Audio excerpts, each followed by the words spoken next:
Good morning twelfth class.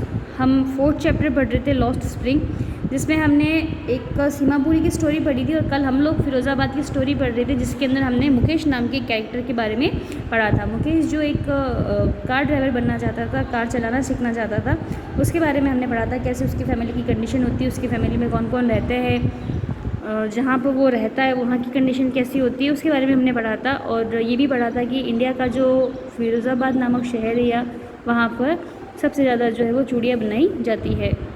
वहाँ के जो यंगस्टर्स जो होते हैं वो भी अपने जो एल्डर्स जो होते हैं उनके जो काम होता है उनको फॉलो करते हैं, और वो भी उनकी मदद करते हुए उन चूड़ियों को वहाँ के गाँवों के अंदर बेचते थे, या फिर वहाँ की जो लेन्स जो होती थी यानी पतली पतली जो गलियाँ होती थी, वह गलियों के अंदर हाथ ठेले के ऊपर लेकर बेचने निकल जाते थे।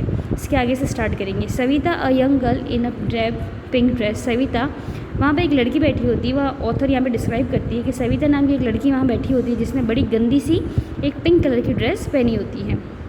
Seats alongside an elderly women, जो कि एक बूढ़ी यानी वृद्ध महिला के साथ में बैठी होती है। सोल्डरिंग पीसेज ऑफ ग्लास, और वो वहाँ पे जो कांच के टुकड़े होते हैं उन पे टाका लगाने का काम कर रही है। As her hands move mechanically like the tongs of machines, और उसके जो हाथ थे वह मशीन की तरह काम कर रहे थे। I wonder if she knows the सेंटिटी of the bangles she help make. मुझे बड़ा आश्चर्य होता है कि जिन चूड़ियों को बनाने में वह मदद कर रही थी, क्या वह उनकी पवित्रता के बारे में जानती है। It symbolise an Indian woman's suhag. ये जो चूड़ियाँ जो होती हैं यह भारतीय महिलाओं के सुहाग को सिम्बलाइज करती है। ऑस्पिशियसनेस इन मैरिज, और यह शादियों के अंदर बड़ी शुभ होती है, यानी कि जो शादीशुदा औरत होती है उसके लिए ये जो चूड़ियाँ होती है बड़ी ही पवित्र मानी जाती है। It will down on her suddenly one day when her head is draped with the red veil। एक दिन जब उसके चेहरे के ऊपर, जब उसके सिर के ऊपर एक लाल घूंघट डाला जाएगा, तब ये चूड़ियाँ जो है अचानक से उसके हाथों में पहना दी जाएगी। Her hand dyed red with henna, उसके हाथों के अंदर हीना मेहंदी लगा दी जाएगी। And red bangles rolled on to her wrist, और उसके हाथों के अंदर लाल चूड़ियाँ भी पहना दी जाएगी। She will then become a bride, और उस समय वह एक दुल्हन बन जाएगी। Like the old women beside her who became one many years ago, बिल्कुल वैसे ही जैसे कि वो जो वृद्ध महिला जिसके साथ में वो बैठी थी वह कई सालों पहले एक दुल्हन बनी थी। She still has bangles on her wrist but no light in her eyes, अभी भी उसके हाथों के अंदर चूड़ियाँ थी, लेकिन आंखों के अंदर जो रोशनी होनी चाहिए, जो चमक होनी चाहिए, वह नहीं थी। एक वक्त शेर भर खाना भी नहीं खाया। शी सेज, वो वृद्ध औरत कहती है कि हमने तो कभी एक वक्त के पेट भर के खाना भी नहीं खाया। In a voice drained of joy, और उसकी जो आवाज़ होती है वो बड़ी ही दुखी होती है, उसके अंदर बिल्कुल भी जॉय नहीं होता है। She has not enjoy even one full meal in her entire life time, उसने अपने पूरे लाइफ टाइम के अंदर एक बार भी कभी फुल मील का यानी कि पेट भर खाने का एंजॉय नहीं किया था। That's what she has repeated, और यही रिप्ड, और यही उसको सबसे बड़ा दुख था। Her husband an old man with the flowing beard says, her husband, उसका जो हस्बैंड होता है वहाँ पर एक बूढ़ा व्यक्ति जो कि बैठा बैठा अपनी दाढ़ी के अंदर हाथ घुमा रहा था, says I know nothing accept bangles, वो कहता है कि मैं चूड़ी बनाने के अलावा कुछ भी नहीं जानता हूँ। All I have done is make a house for the family to live in, मैं सिर्फ इतना ही कर पाया हूँ कि मैंने अपने परिवार के लिए रहने का एक मकान बना दिया है। तो वहाँ पर उस बूढ़ी औरत को जहाँ पर एक बहुत बड़ा ऐसे दुख लगता है कि हम लोग चूड़ी बनाने का काम करते हैं, लेकिन इतना मेहनत करने के बाद में भी हम लोग एक पेट भर खाना नहीं खा पाते हैं। तो उसका जो हस्बैंड होता है वो उसी बात को आगे कंटिन्यू करते हुए कहता है कि मुझे चूड़ी बनाने के अलावा कुछ भी नहीं आता है। Hearing him one wonder if he has achieved what many have failed in their life time, उसको सुनकर ऐसा लगता है जैसे अगर कोई एक व्यक्ति उसकी बातों को सुन ले तो उसको बड़ा आश्चर्य होगा कि क्या इसने अपनी लाइफ के अंदर वो सब अचीव कर लिया है जो बहुत सारे लोग अचीव करने में फेल हो जाते हैं। यानी कि बहुत सारे लोग ऐसे हैं जो अपनी लाइफ टाइम के अंदर एक मकान भी नहीं बना पाते, लेकिन इस ओल्ड मैन ने अपने रहने के लिए एक मकान बना लिया था। He has a roof over his head, उसके सिर के ऊपर एक छत थी। The cry of not having money to do anything except carry on the business of making bangles, not even enough to eat drinks in every home।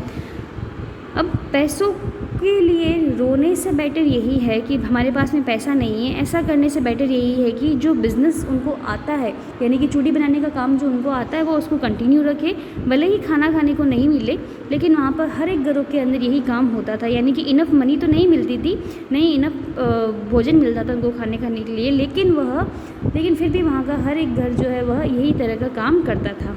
The young man echo the lament of their elders, और जो young man थे वो क्या करते थे, अपने elders का जो काम था, यानी कि अपने एल्डर्स का जो बिज़नेस था, अपने एल्डर्स जो बैंगल मेकिंग का काम करते थे, उसको बड़े ही दुख के साथ में उसको फॉलो करते थे। यानी कि वो जो परंपरा बन गई थी एक चूड़ी मेकिंग की, वो उससे बाहर भी नहीं निकल पा रहे थे, क्योंकि वो लोग उसको यंगस्टर को इतने सक्सेसफुल नहीं थे कि वह उनको शिक्षा दे सके।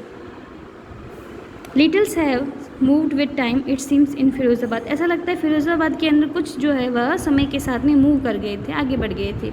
Years of mind numbing toil have killed all initiative and the ability of dreams. जो हमारे दिमाग के अंदर जो चैतन्य शून्य होती है, यानी कि जब कोई व्यक्ति जो है यानी ये कह रहा है कि जो चैतन्य शून्य मेहनत जो होती है वह हमारे सपने देखने की जो क्षमता होती है उसको भी ख़त्म कर देती है। यानी कि आप एक ऐसा काम करते जा रहे हैं जिसके अंदर आपको बिल्कुल भी इंटरेस्ट नहीं है, तो उसके कारण क्या होता है कि जो हम लोग बड़े बड़े सपने देखते हैं, वो सपने देखने की जो एक लिमिट होती है वो भी हमारी ख़त्म हो जाती है, जो क्षमता होती है वो भी ख़त्म हो जाती है। Why not organise yourself into a cooperative, I ask a group of young man. मैंने वहाँ पर एक जो यंग मैन का ग्रुप बैठा था उनसे पूछा कि क्यों ना तुम लोग अपने आप को एक संगठन में क्यों नहीं बांध लेते, यानी संगठित क्यों नहीं कर लेते। Who have fallen into the vicious circle of middlemen who trapped their fathers and forefathers, जो लोग जो है वह बिचौलियों का जो एक कुचक्र होता है जिसके अंदर उनके फादर्स और जो उनके पूर्वज है उनको फंसा दिया गया है, तो वो लोग क्यों ना एक साथ इकट्ठे होकर के इस कुचक्र से बाहर निकल जाए। Even if we organized, we are the ones who will be hauled up by the police, beaten and dragged to jail for doing something illegal, they say। तो वो लोग कहते हैं, मेरी बात को सुनकर के वे लोग कहते हैं कि यदि हम लोग संगठित हो भी जाए, इसके खिलाफ आवाज़ उठा भी दे, तो क्या होगा, हमें ही जो है वो लोग आकर के मारेंगे, घसीटेंगे, पुलिस जो आएगी वो हमें ही घसीटेगी और हमको मारेगी और हमको घसीट करके वो जेल में डाल देगी और वो कहेगी कि हम लोग जो है वो कोई गैरकानूनी काम कर रहे हैं। There is no leader among them, उनके बीच में कोई लीडर नहीं था। No one who could help them see things differently, ऐसा कोई भी नहीं था जो उनकी मदद कर सके चीज़ों को अलग तरीके से देखने में। Their fathers are as tired as they are, उनके जो फादर थे वो भी उन्हीं की तरह बहुत ज़्यादा थक चुके थे। They talk endlessly in a spiral that moves from poverty to apathy to greed and to injustice. वे लोग जो है वो कंटिन्यू बात कर सकते थे उन सभी के ऊपर जो गरीबी है, उदासीनता है और जो अन्याय है, जो लालच है, इसके खिलाफ वो कंटिन्यू बहुत ज़्यादा बातें कर सकते थे। यानी कि उनके पास में बात करने के लिए बहुत सारे टॉपिक थे। Listening to them I see two distinct word, उन लोगों की बातें सुनते हुए मुझे ऐसा लगा कि मैं दो तरह की जो संसार है वो यहाँ पर देख रही हूँ। One of the family caught in a web of poverty, एक दुनिया तो कौन सी है जहाँ पर परिवार जो है वह गरीबी के जाल के अंदर पकड़े हुए हैं, जकड़े हुए हैं। Burden by the stigma of caste in which they are born, और उनके ऊपर जिन कास्ट के अंदर उन्होंने जन्म लिया है उसका कलंक लगा हुआ है।